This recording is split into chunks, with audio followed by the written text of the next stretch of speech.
இல்லை, அவரை வந்து நீங்கள் ஒரு திரைப்பட கலைஞராக மட்டும் சுருக்கிட முடியாது. தமிழ்நாட்டில் தமிழர்களுக்கு நடக்கக்கூடிய எங்கே பிரச்சனை நடந்தாலும் தன்னுடைய குரலை முதலாளாக பதிவு பண்ணக்கூடிய இலங்கை தமிழர் பிரச்சனையாக இருக்கட்டும், காவிரி பிரச்சனையாக இருக்கட்டும், இந்த மாதிரி முக்கியமான தமிழர்கள் பிரச்சனைகளுக்கு தன்னுடைய குரலை அழுத்தமாக பதிவு பண்ணவர். தமிழ் சமூகத்தில் இருக்கக்கூடிய பிரச்சனைகளுக்கும் சரி, சமுதாயத்தில் இருக்கக்கூடிய பிரச்சனைகளுக்கும் தொடர்ந்து குரல் கொடுக்கக்கூடியவர். ஒரு மிகப்பெரிய ஒரு பயணம். அவரால் உருவாக்கப்பட்டவர்கள் தான் நீங்கள் தமிழ் சினிமாவில் பலரும். தன் உதவியாளர்களை, தன் உடன்தவர்களெல்லாம் உயரத்தில் வைத்து அழகு பார்த்தவர். இன்னைக்கு அவர் மறைவுங்கிறது தமிழ் சினிமாவுக்கு ஒரு பெரிய இழப்பு தான். சிங்கப்பெண் அதிரடிப்படை அப்படின்ட்டு நேற்று முதல்வர் அவர்களால் ஆரம்பிச்சது, அந்த திட்டம் ஆரம்பிச்சது. அவங்களுக்குன்னு தனியாக ஒரு யூனிஃபார்ம், அவங்களுக்கு தனியாக ஒரு ஜீப், அப்புறம் வந்து ட்ரோன் மூலியமா பாதுகாப்புலாம் பார்த்தோம். அந்த திட்டத்தை பற்றி உங்கள் கருத்து என்ன? இப்போ ஆல்ரெடி வந்து தமிழ்நாட்டை பொறுத்த வரைக்கும் மகளிர் பேட்ரோல் இருக்குது, பிங்க் பேட்ரோல் இருக்குது, மகளிர் காவல் நிலையம் இருக்குது, மகிழா நீதிமன்றங்கள் இருக்குது. அதான் தமிழ்நாட்டில் ஆரம்ப காலத்தில் பண்ணிட்டு இருக்காங்க. அதை விட இதில் என்ன ஸ்பெஷல்னா தனி மனித ஒழுக்கம்ங்கிறது ரொம்ப முக்கியம்.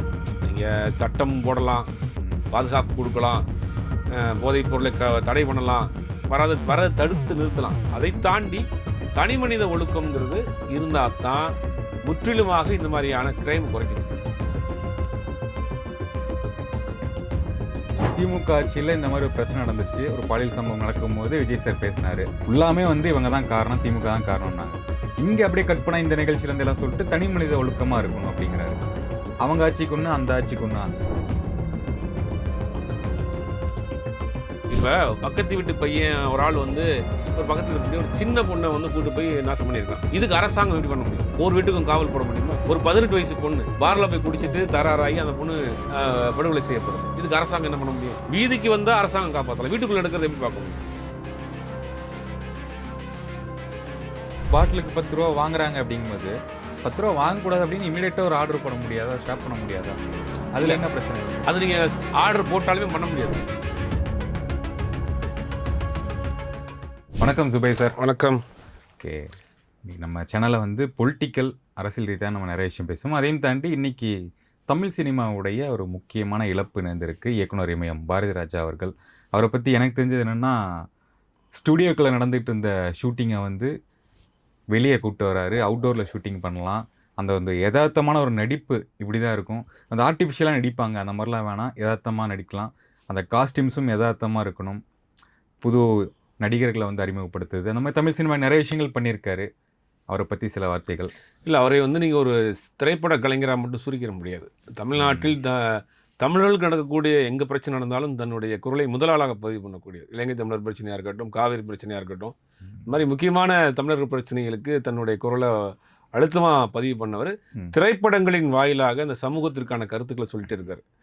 பெண் சிசு கொலை அது வந்து தென் மாவட்டங்களில் அதிகமாக நடந்துக்கிட்டு இருக்க காலத்தில் அதை எதிர்த்து ஒரு படம் பண்ணார். கருத்தமான ஒரு படம், பெண் சிசு கொலைக்கு எதிராக ஒரு விழிப்புணர்வு படமாகவே பண்ணி அது பெரிய அளவில் கமர்ஷியலாக வெற்றி பெற வைத்து அதுக்காக தேசிய விருது கிடைச்சிது. சாதிய ரீதியான கட்டமைப்புக்கு எதிராக வேதம் புதிதுன்னு ஒரு படம் பண்ணுறாரு. அந்த படத்தில் ஒரு காட்சி இருக்கும். அதாவது ஒரு பிராமண சமூகத்தை சேர்ந்த ஒரு பையன் ஒருத்தருடைய தோளில் ஏறி உட்காந்து ஒரு ஆற்றுல வரப்போ அந்த அவர்கிட்ட கேட்பார் சத்யராஜ் கேரக்டர், நீங்கள் அவங்க பேர் என்ன அப்படின்னு. பாலுத்தேவர்ன்றீங்களே, பாலுங்கிறது உங்கள் அப்பா அம்மா வச்ச பேர், தேவர் நீங்கள் படித்து வாங்கின பட்டமா அப்படின்னு. அடித்த மாதிரி. ஆமாம், அந்த ஒரு ஷார்ட் சோப்பர். அப்போ இந்த சாதிய கட்டமைப்புகளில் இருக்கக்கூடிய அந்த பரிமாணங்களை எல்லாம் அவர் உடைக்கிறார். அப்புறம் மத ரீதியாக உள்ள பிரச்சனைகள், ஒரு பிராமண சமூகத்தை சேர்ந்த ஒரு பையன், ஒரு கிறிஸ்தவ சமூகத்தை சேர்ந்த பெண் அலைகள் ஓய்தில் ஒரு படம் பண்ணுறாரு. அப்போ காதலுக்கு வந்து இங்கே மதம் ஒரு தடையாக இருக்கக்கூடாதுங்கிறது அங்கே ஒரு விஷயத்தை உடைக்கிறார். இந்த மாதிரி நிறைய விஷயங்கள், அண்ணன் தங்கச்சியுடைய அந்த உறவு முறை, அதுக்கான ஒரு விஷயம். முதல் மரியாதைன்னு ஒரு உணர்வுபூர்வமான ஒரு படம். முதல் மரியாதை கதை நீங்கள் பார்த்தீங்கன்னா, ஒரு வயதான ஆள் ஒரு சின்ன பொண்ணை காதலிக்கிறது தான் கதை. இது நீங்கள் வெளியில் கேட்குறப்ப வந்து அந்த படம் வந்து வேறு மாதிரி இருக்கும். இன்னும் அது வேறு மாதிரி படமையோ அது அப்படின்ற மாதிரி இருக்கும். ஆனால் தொடாமலே அதுக்குள்ளே ஒரு காதல், கதாநாயகியாக சொல்லப்படக்கூடியவங்களும் அவங்களுக்குள்ள ஒரு சிறு தொடுதல் கூட இருக்காது. ரொம்ப நாகரிகமாக அந்த கதையை வந்து ஒரு கத்தி மேல் நடக்கிற கதை மாதிரி அதை வந்து நீங்கள் குடும்பத்தோடு உட்காந்து பார்க்க வச்சுருப்பார். அப்போ காதலி எவ்வளோ நாகரிகமாக சினிமாவிலையும் காட்ட முடியும்னு காட்டின படம் முதல் மரியாதை.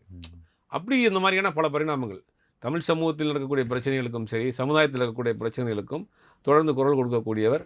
ஒரு மிகப்பெரிய ஒரு பயணம். அவரால் உருவாக்கப்பட்டவர்கள் தான் நீங்கள் தமிழ் சினிமாவில் பலரும். தன் உதவியாளர்களை, தன் உடன்தவர்களெல்லாம் உயரத்தில் வைத்து அழகு பார்த்தவர். இன்னைக்கு அவர் மறைவுங்கிறது தமிழ் சினிமாவுக்கு ஒரு பெரிய இழப்பு தான். எஸ், ஒரு பேரிழப்பு. நம்ம அரசியலுக்குள்ளே போயிடலாம். என்ன அப்படின்னா, சிங்கப்பெண் அதிரடிப்படை அப்படின்ட்டு நேற்று முதல்வர் அவர்களால் ஆரம்பிச்சது, அந்த திட்டம் ஆரம்பிச்சது. அவங்களுக்குன்னு தனியாக ஒரு யூனிஃபார்ம், அவங்களுக்கு தனியாக ஒரு ஜீப், அப்புறம் வந்து ட்ரோன் மூலியமா பாதுகாப்புன்னெலாம் பார்த்தோம். அந்த திட்டத்தை பற்றி உங்கள் கருத்து என்ன? இல்லை, முதல்ல அவர் தேர்தல் வாக்குறுதியாக கொடுக்கப்பட்ட திட்டம். தேர்தல் நேரங்களில் நாங்கள் ஆட்சிக்கு வந்தோம்னா சிங்கப்பெண் அதிரடிப்படைன்னு ஒரு பெண்கள் பாதுகாப்புக்கான தனி ஒரு அணியை அமைக்க போகிறோம் அப்படின்னு ஒரு வாக்குறுதியாக கொடுத்துருந்தார். முதல் அரசு நிகழ்ச்சி அதில் வந்து இதை வந்து அறிவிக்கிறாரு, அந்த நிகழ்ச்சி தொடங்கி வைக்கிறார். இப்போ ஆல்ரெடி வந்து தமிழ்நாட்டை பொறுத்த வரைக்கும் மகளிர் பேட்ரோல் இருக்குது, பிங்க் பேட்ரோல் இருக்குது, மகளிர் காவல் நிலையம் இருக்குது, மகிழா நீதிமன்றங்கள் இருக்குது. அதான் தமிழ்நாட்டில் ஆரம்ப காலத்தில் பண்ணிட்டு இருக்காங்க. அதை விட இதில் என்ன ஸ்பெஷல்னா, இதுக்கு தனியாக ஃபண்ட் அலாட் பண்ணுறாங்க, தனியாக ரெக்யூர்மெண்ட் போடுறாங்க, தனியாக ஹைலி எக்யூப்மெண்ட்ஸ் வாங்குறாங்க. இதை நவீனப்படுத்தி பெண்கள் பாதுகாப்பை ஆல்ரெடி இருக்குது. இப்போ பலரும் பார்க்குறதுன்னு, ஏப்பா ஆல்ரெடி இருக்குது, ஏப்பா அதை ஏன்ப்பா நீங்கள் திருப்பி பேசிகிட்டு இருக்காங்க, அதை பெயிண்ட் அடிச்சிருக்காரா, அதே கலர் மாற்றிருக்காங்க, பிங்க் கலரை வந்து கலரை மாற்றிருக்காங்களான்னு நம்ம வெளியிலேருந்து பார்க்குறப்ப தோன்றினாலும் கூட இது நிறைய இந்த விஷயத்தில் ஹைலைட் பண்ணுறாங்க. ட்ரோனில் வந்து கண்காணிக்கிற விஷயம், புதிய ஆட்களை வந்து வேலைக்கு எடுக்கக்கூடிய விஷயம், நல்லா யங்ஸ்டர்ஸாக இருக்கக்கூடிய பெண்களை எடுத்து போட்டுறப்ப அவங்க ஆக்டிவாக வேலை பார்ப்பாங்க. திருநங்கை ஒருத்தவங்க அப்பாயின்மெண்ட் போட்டுருக்காங்க. அதெல்லாம் வந்து புதுசாக இருக்குது. தமிழ்நாட்டில் ஒரு சாமானியருக்கான ஒரு வாய்ப்பு கிடைக்குது இல்லையா?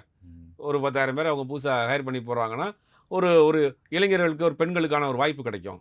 அவங்க கொஞ்சம் ஆக்டிவாக வேலை செய்வாங்க. அப்போ இன்றைய தலைமுறை பெண்களாக இருப்பாங்க. இன்றைய தலைமுறையில் க்ரைம் எப்படி நடக்குதுன்னு அவங்களுக்கு தெரியும். அப்போ பேட்ரோலில் போகிறப்ப எங்கெங்கெல்லாம் அவங்களுக்கு வந்து அந்த மாதிரியான சம்பவங்கள் நடக்கிறப்ப அவங்க ரொம்ப ஆக்டிவாக வேலை செய்கிறதுக்கு ஒரு விஷயம். உண்மையிலேயே இது வந்து ஒரு பயன் கொடுக்கக்கூடிய ஒரு விஷயம் தான், அதில் மாற்று கருத்து கிடையாது. இதுக்கு பெரிய அளவில் ஃபண்டு அலாட் பண்ணியிருக்காங்க, ரெக்யூர்மெண்ட் பண்ண போகிறாங்க, ஹைலி எக்யூப்மெண்ட்ஸ் ஏற்கனவே சொன்ன மாதிரி வாங்கிட்டு இதை பண்ண போகிறாங்க. ஆனால் இது எல்லாவற்றிலையும் காட்டிலும் தனி மனித ஒழுக்கம்ங்கிறது ரொம்ப முக்கியம். நீங்கள் சட்டம் போடலாம், பாதுகாப்பு கொடுக்கலாம், போதைப் பொருளை தடை பண்ணலாம், வரதை தடுத்து நிறுத்தலாம். அதை தாண்டி தனி மனித ஒழுக்கம்ங்கிறது இருந்தால் தான் முற்றிலுமாக இந்த மாதிரியான கிரைம் குறைக்க முடியும். இல்லை, இதில் தான் ஒரு பிரச்சனை என்னென்னா, திமுக ஆட்சியில் இந்த மாதிரி ஒரு பிரச்சனை நடந்துச்சு. ஒரு பாலியல் சம்பவம் நடக்கும்போது விஜய் சார் பேசினார், இது ஃபுல்லாமே வந்து இவங்க தான் காரணம், திமுக தான் காரணம்னாங்க. இங்கே அப்படியே கட் பண்ணால் இந்த நிகழ்ச்சியிலேருந்து எல்லாம் சொல்லிட்டு தனி மனித ஒழுக்கமாக இருக்கணும் அப்படிங்கிறாரு. அவங்க ஆட்சிக்கு ஒன்று, அந்த ஆட்சிக்கு ஒன்றா? இல்லை, அப்படி கிடையாது. அந்த ஆட்சியிலே நம்மளை போன்றவர்கள் சொன்னோம், தனிநபர் ஒழுக்கம்தான் அத்தனை விதமான குற்றத்திற்கான முதல் விதைன்னு. அப்போ இவர் என்ன சொல்கிறாரு, ஒரு குற்றம் நடக்குது, அதை நாங்கள் தடுக்கிறதுக்கு நாங்களால் அரசாங்கம் என்ன முடிச்சோம்னா பண்ணோம். அதை விட ரொம்ப முக்கியம் தனிநபர் ஒழுக்கம். இப்போ பக்கத்து வீட்டு பையன் ஒரு ஆள் வந்து ஒரு பக்கத்தில் இருக்கக்கூடிய ஒரு சின்ன பொண்ணை வந்து கூட்டு போய் நாசம் பண்ணியிருக்கான். இதுக்கு அரசாங்கம் எப்படி பண்ண முடியும்? ஒரு வீட்டுக்கும் காவல் போட முடியுமா? ஒரு 18 வயசு பொண்ணு பாரில் போய் குடிச்சிட்டு தராராகி அந்த பொண்ணு படுகொலை செய்யப்படுது. இதுக்கு அரசாங்கம் என்ன பண்ண முடியும்? வீதிக்கு வந்தால் அரசாங்கம் காப்பாற்றலாம், வீட்டுக்குள்ளே எடுக்கிறது எப்படி பார்க்க முடியும்? இது domestic violence, law and order failure, ரெண்டுக்கு வித்தியாசம் இருக்குது. போன ஆட்சி காலத்துலேயும் நம்ம தான் சொன்னோம், இதுக்கு ரெண்டுக்கு வித்தியாசம் இருக்குது அப்படின்னு. இப்போயும் நம்ம தான் சொல்கிறோம். ஆனால் இப்போ அரசாங்கம் கூடுதலாக சில கவனம் எடுத்துருக்காங்க. தடுப்பதற்கு, வருமுன் காப்பதற்கு, போதையை ஒழிப்பதற்கு சில கூடுதல் நைட்டில் ரைடு நிறையா பண்ணுறாங்க, வாகன சோதனை நடக்குது. இந்த மாதிரியான பொது இடங்களில் இந்த மாதிரியான போகிறப்ப பொது இடங்களில் நடக்கக்கூடிய கிரைம் குறையும். ஒரு பயம் இருக்குது, நம்மளை வந்து சிசிடிவி வாட்ச் பண்ணுது, அந்த பேட்ரோல் ரவுண்ட்ஸில் வந்துக்கிட்டு இருக்கிறாங்க, நம்ம இமீடியட்டாக வந்துடும். ஆல்ரெடி போன இதுலேயே வந்து நிறையா இது மாதிரி பண்ணியிருக்காங்க, ஆப்பெல்லாம் கூட பண்ணுங்க, காவலன் ஆப்பு அதெல்லாம் பண்ணியிருக்காங்க. இது கூடுதலாக ஒரு இது போன ஆட்சியில் பண்ணாங்க, இந்த ஆட்சியில் பண்ண, போன ஆட்சியை விட கொஞ்சம் நாங்கள் பாதுகாப்பு அதிகமாக கொடுக்குறோம் அப்படிங்கிறத சொல்ல வர்றாரு. போன ஆட்சியிலையும் நடந்துச்சு, இந்த ஆட்சியில் நடக்குது, ஆனால் கொஞ்சம் பாதுகாப்பு அதிகமாக கொடுக்குறோம். அது எல்லாவற்றையும் தாண்டி அடிப்படை வந்து தனி மனித ஒழுக்கம். தனி மனித ஒழுக்கம் இல்லைன்னா நீங்கள் வந்து இந்த பிரச்சனைகளை தடுக்கவே முடியாது. இப்போ போதைப் பொருளை தடுக்கணுங்கிறாங்க. போதைப் பொருள் வரத்தை தடுத்துலான்னு வச்சுங்க. ஒருவேளை முந்தியெல்லாம் இப்போ வந்து சாராயம் குடிப்பான், கஞ்சா குடிப்பான், இல்லை வந்து கல் குடிப்பான்னு வச்சுங்க. இது எல்லாத்தையும் தடை பண்ணால் கூட இன்றைக்கி போதையினுடைய பரிணாமம் வேறு வேறு வடிவத்தில் இருக்குது. காஃப் சிறப்பை வாங்கி போதைன்னு குடிச்சிடறான், பெயின் கில்லரை வாங்கி போதைன்னு போட்டுறான். இது ஒரு சாம்பிள் சொல்கிறேன். இந்த மாதிரி போதை வந்து வேறு இது வந்து எப்படி அரசாங்கம் தடுக்க முடியும்? ஒரு காஃப் சிறப்புங்கிறது இதுக்காக வச்சுருக்க மெடிசனாக வச்சுருக்க விஷயத்தை இவங்க ஹை டோஸாக எடுத்து அதை வந்து தனக்கு போதைக்கு பயன்படுத்திக்கிறாங்க. கொரோனா காலத்தில் நிறைய பேர் வீட்டில் காய்ச்ச ஆரம்பிச்சானுங்க, பார்த்தோம் நம்ம யூடியூப்பில் பார்த்து வீட்டில் காய்ச்சி நிறைய பேர் அரெஸ்ட் பண்ணாங்க. அப்போ இதெல்லாம் வந்து தனி மனித ஒழுக்கம். அரசாங்கம் அந்த மாதிரியான விஷயங்களை தடுக்கலாம், வர்றதை தடுக்கலாம், வெளியில் வந்து விற்கிறத தடுக்கலாம். இதை தாண்டி தனி மனித ஒழுக்கம்ங்கிறது ரொம்ப முக்கியம். அதையும் மீறி வெளியில் வந்தால் நாங்கள் பாதுகாக்கிறதுக்கு இந்த மாதிரியான ஏற்பாடுகள்லாம் பண்ணி வச்சுருக்கிறோம். சிங்கப்பெண் பாதுகாப்பு படை போட்டிருக்கோம், ஆல்ரெடி போதை ஒழிப்பு படை இருக்குது, அது நிறையா படைகள்லாம் அங்கே இருக்குது. அப்படிங்கும்போது இது கூடுதலான ஒரு ஒரு நம்பிக்கையை கொடுக்கக்கூடிய ஒரு விஷயம் அவ்வளோதான். இப்போ போதைப் பொருள் கலாச்சாரம் அதிகமான காரணம் வந்து போன ஆட்சியில் வந்தது. அதையும் வந்து பெருசாக அவங்க கண்டுக்கல, அதனால தான் வந்துருச்சு. நான் வந்து தடுக்க போகிறேன் அப்படிங்கிறாரு. அங்கேயே அவங்களும் வந்து சில பாதுகாப்புலாம் குடுத்தாங்க, செக்யூரிட்டி பண்ணாங்க. இப்ப இவரு எப்படி தடுக்க போறாரு? அப்படிங்கிற கேள்வி இருக்குல்ல. இல்ல போன ஆட்சியிலன்னு சொல்ல முடியாதுங்க. இது ம். வந்து கடந்த ஒரு 20 வருஷமாவே இந்த ம். மாரியான விஷயங்கள் நடந்துச்சு. முந்தையெல்லாம் பார்த்தீங்கன்னா, தீபாவளி, பொங்கல், கிறிஸ்துமஸ், ரம்ஜான்னா ம். பண்டிகைகளா இருக்கும். இன்னைக்கு என்ன பண்டிகை? இன்னைக்கு வந்து வருஷத்துக்கு 10 பண்டிகை கொண்டாடுறான். ம். ம். ஹாலோவீன் கொண்டாடுறான், ம். கிறிஸ்துமஸ் கொண்டாடுறான், ரம்ஜான் கொண்டாடுறான், ம். பக்ரீத் கொண்டாடுறான், தீபாவளி கொண்டாடுறான். ம். பண்டிகைகளை கொண்டாடுறது பிரச்சனை இல்ல. ம். பண்டிகையை வைத்துக்கொண்டு இவன் வந்து தவறான பார்ட்டி வெறும் பிரியாணி மட்டும் கிடையாது. அவரோட பார்ட்டியோட சேர்ந்துல கொண்டாடுறான். அப்ப இத நார்மலைஸ் பண்ணக்கூடிய கலாச்சாரம் உருவாகிட்டு இருக்கு. இப்ப அடிப்படை வந்து உங்களுக்கு போதை தான். கிரைமினுடைய பேஸ் வந்து போதை தான். ம். இந்த போதையை வந்து நீங்க நார்மலைஸ் பண்ணிட்டு இருக்காங்க. குடும்பத்தில் நார்மலைஸ் பண்ணிட்டு இருக்காங்க. ம். அப்ப நீங்க எப்படி வந்து அத கண்ட்ரோல் பண்ண முடியும்? ம். அப்ப கிரைம் ரேட் அதிகமா தான் போன ஆட்சி இல்ல. கடந்த 20 வருஷத்துல தான் சொல்றேன். ஓகே. இப்படி இருக்கும்போது இந்த பாட்டிலுக்கு ரூ. 10 வாங்குறாங்க அப்படிங்கும்போது, ரூ. 10 வாங்கக்கூடாது அப்படின்னு இமிடியேட்டா ஒரு ஆர்டர் போட முடியாதா? ஸ்டாப் பண்ண முடியாதா? அதுல இல்ல. என்ன பிரச்சனை இருக்கு? அது நீங்க ஆர்டர் போட்டாலுமே பண்ண முடியாது. கேட்க மாட்டாங்களா கீழ ஆமா அளவுக்கு? பண்ண மாட்டாங்க. ஏன் சார்? இதுக்கு வந்து என்ன செய்யலாம் அப்படின்னா, ஆ. இந்த பாட்டிலுக்கு ரூ. 10 குறைக்கிறது, இந்த டைம்க்கு கடைய க்ளோஸ் பண்றதுக்கு ஒரே வழி என்னன்னா, கேரளாவுல சில விஷயங்கள் பண்றாங்க. ம். Billing system. ம். இப்ப நீங்க கேரளால எப்படின்னா, நீங்க வந்து போய் காச குடுத்தீங்கன்னா, உங்களுக்கு பில் குடுப்பாங்க. ம். பில்ல வாங்கிட்டு இன்னொரு ரேஷன் கடை மாரி இன்னொரு கவுண்டர் இருக்கும். அந்த கவுண்டர்ல நீங்க குடுத்தீங்கன்னா, நீங்க கேட்ட லிக்கர குடுப்பாங்க. ம். முடிஞ்சு போயிரும். இத என்ன செய்யலாம் அப்படின்னா, தமிழ்நாட்டுல இருக்கக்கூடிய எல்லா டாஸ்மார்க்கையும் ஒரு சாஃப்ட்வேர்ல கொண்டு வரணும். ஒரு ம். Billing software. இந்த பெரிய பெரிய மால்ல, ம். பெரிய பெரிய செயின் லிங்க் சூப்பர் மார்க்கெட்ல பண்ணுவாங்க பாருங்க. ம். அந்த மாரி என்ன பண்ணணும்னா, நீங்க ஒரே ஒரு சாஃப்ட்வேர்ல தமிழ்நாட்டில இருக்கக்கூடிய எல்லா டாஸ்மாக் கடையினுடைய பில்லிங் சிஸ்டத்த கொண்டு வரணும். பில் போட்டு தான் லிக்கர் விக்கணும்னு ஒரு சட்டத்த கொண்டு வந்துட்டீங்கன்னா, ம்ஹ்ம். உங்களுக்கு இது வந்து சிக்கலே வராது. ஆட்டோமேட்டிக்கா காலையில அது முதல்ல என்ன பண்ணலாம் அப்படின்னா, கடையினுடைய நேரத்த குறைக்கணும். ம். காலையில 9:30 மணி மதியம் 2 மணிக்கு மேல தான் கடை. சாயங்காலம் நைட்டு 10 மணி வரைக்கும். 2 to 10 தான். ம். முடிஞ்சு போச்சா? 2லேருந்து 10 மணி வரைக்கும். 2 மணிக்கு தான் உங்களுக்கு அந்த பில்லிங் மிஷின் ஆன் ஆகும். 2:01க்கு 2:05க்கு தான் ஆன் ஆகும். ம். கரெக்ட்டா 10 மணிக்கு அந்த பில்லிங் மிஷின் க்ளோஸ் ஆயிரும். அப்ப எவ்வளோ ஸ்டாக் வந்திருக்கு? எவ்வளோ வித்திருக்குங்கிறத நீங்க வந்து ஹெட் ஆஃபீஸ்ல உட்காந்தே மானிட்டரிங் பண்ணிக்கலாம். ம். இப்போ அதில பிளாக்ல விக்கிறதுக்கோ, எக்ஸ்ட்ரா விக்கிறதுக்கான வாய்ப்புகள் குறைஞ்சிரும். ம். இதை முறைப்படுத்தணும். மற்ற மாநிலங்கள் கேரளாவுல போல அது முறைப்படுத்தினா ம். இந்த ரூ. 10 குறைக்கலாம் அப்படிங்கிறது. இல்ல அதை மீறி நீங்க பண்றதா இருந்தா, ஒரு நாளைக்கு திடீர்னு ரைடு போடலாம். சஸ்பெண்ட் பண்ணலாம்.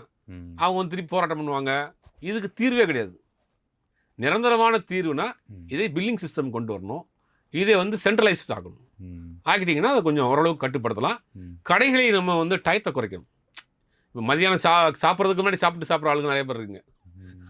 அந்த ஆட்களை கட் பண்ணணும்னா 2 மணிக்கு கடை வைங்க. 2 மணிலேருந்து நைட்டு 10 மணி வரைக்கும். 10 மணிக்கு 2 மணிக்கு தான் கேட்டே பில்லிங் செக்ஷனே ஓப்பன் ஆகும். பில்லு போடாமல் சரக்கு எடுக்க முடியாங்கிற மாதிரி பண்ணிடலாம். ம். நிறைய சாஃப்ட்வேர் வந்துருச்சு. ஆ. சிசிடிவி போல் மானிட்டரிங் பண்ணலாம். ஹெட் ஆஃபீஸில் உட்காந்துட்டு எல்லா சிசிடிவி மானிட்டரிங் பண்ணி எந்த கடையாவது 2 மணிக்கு முன்னாடி திறந்துருந்தா ம். இமீடியட்டாக அந்த கடைக்கு நம்ம வந்து ரெஸ்பாண்ட் பண்ணலாம். உடனே வந்து மெயில் அனுப்பலாம். உடனே வந்து ஃபோன் பண்ணலாம். ம். அவங்க மேலே ஆக்ஷன் எடுக்கலாம். இப்போ எல்லாம் வந்து மானிட்டரிங் ரூம் மாதிரி போட்டு ஒரே பில்லிங் செக்ஷனில் போட்டு ம். இது தமிழ்நாடு முழுக்கக்கூடிய பண்ணனா ஒரு ப்ராப்பரான விஷயமா போயிடும். நீங்கள் பாட்டிலுக்கு ரூ. 10 வாங்குறது, பிளாக்ல ஓட்டுறது, லீவு நாளில் விற்கிற வேலையெல்லாம் இங்கே பண்ண முடியாது. ஓகே. இந்த அரசு நிகழ்ச்சியில வந்து சினிமா பாடலுடைய ஒரு மியூசிக் நம்ம கேட்குறோம். 2 பாடல் வந்து வருது. அரசு நிகழ்ச்சி இதுவரைக்கும் பண்ணது கிடையாது இந்த மாரி. இந்த அரசு நிகழ்வுல இத ஆரம்பிச்சுட்டாங்க. நீங்கள் கேட்ட பாடல்னு போட்டு எல்லாரும் கமெண்ட் பண்றாங்க, ட்ரோல் பண்றாங்க. இது சரியா இது? இல்லை அரசு நிகழ்ச்சியில் பண்ணக்கூடாது. ம். ஏன்னா வந்து அவர் சினிமா துறையிலேருந்து ஒரு முதலமைச்சராக வந்ததுனால இல்ல அவரு பெருசா ரியாக்ட் பண்ணல. இருந்தாலுமே அது தப்பு தானே அது அங்க. இல்லை தப்பு தாங்க.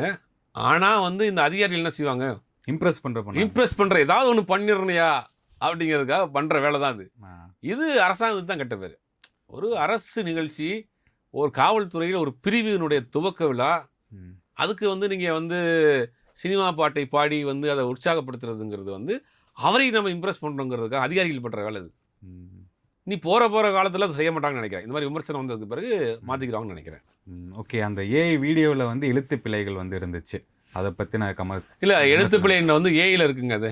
ம். ஆட்டோ இதில் போட்டுக்கிறாங்க அது. ம். ஆக்சுவலாக ஆட்டோ டிரான்ஸ்லேட்டில் போட்டிருக்கிறாங்க. ஆ. அது மூவ் ஆகி வர்றப்ப என்னன்னா ஆட்டோமேட்டிக்காக மாறி போகுது. ஓகே. இது வந்து என்ன செய்யணும் அப்படின்னா செக் பண்ணணும்ல. செக் பண்ணணும். இது செக் பண்ணணும். ஆக்சுவலாக இந்த இது வந்து என்னன்னா ம். நார்மலாக வந்து மூவிங்கில் வரப்போ லெட்ரு வந்து இதில் வரும். அப்போ வந்து நீங்கள் அதை மட்டும் ஃப்ரீஸ் பண்ணி பார்த்தீங்கன்னா தப்பாக இருக்கும். ம். இப்படி அப்படி ஒரு எழுத்தே இல்லை அவங்க போட்டிருக்கிறதுல பார்த்தா அந்த எழுத்துக்கு அர்த்தமே இல்லை. ம். தா மூ மீலாம் நான் என்னமோ வருது. ம். அப்போ என்ன பண்ணுறாங்கன்னா ஆட்டோ டிரான்ஸ்லேட்டர் போட்டிருக்காங்க, போட்டுட்டு அதை அனிமேட் பண்ணியிருக்காங்க. ஆ. அது என்ன ஆச்சுன்னா அனிமேட் மூவ் ஆகிறப்ப என்ன ஆகுதுன்னா எழுத்து அங்கங்கே போய் அதனுடைய ஒரிஜினாலிட்டியே போயிடுது. ம். அது பேக்ரவுண்டில் அங்கங்கே வருது. அதை வந்து அதிகாரிகள் தான், செய்தித்துறை அதிகாரிகள் தான் சரி பண்ணும். 1க்கு 2 தடவை இது 4 செக்கிங் போயிருக்குன்றாங்க. ம். 4 கட்ட செக்கிங் பிறகு தான் அதை வந்து இது பண்ணியிருக்காங்க, டெலிகாஸ்ட் பண்ணியிருக்காங்க. ம். அப்போ யாருமே பார்க்கலையா? இது வந்து அதிகாரிகள் மட்டத்தில் நடக்கக்கூடிய தவறு. ம். இது கண்டிப்பாக தவறு தான். இது முக்கியமான நிகழ்வு நடக்கும். அது முக்கியமாக காவல்துறை சார்ந்த நிகழ்ச்சி நடக்கிறப்ப அது பிஆர்ஓ பார்க்கணும், செக்ரட்டரி பார்க்கணும், ம். அண்டர் செக்ரட்டரி பார்க்கணும், இதை கிரியேட் பண்ணவங்க பார்க்கணும். இத்தனை பேருடைய முடிச்சுட்டு QCலாம் முடிச்சு தான் வரும். அப்போ இத்தனை பேர் கண்ணிலையும் படலையாங்கிறது தான் பெரிய சந்தேகமாக இருக்குது. நேர்காணல் மிக்க நன்றி. வணக்கம் சார்.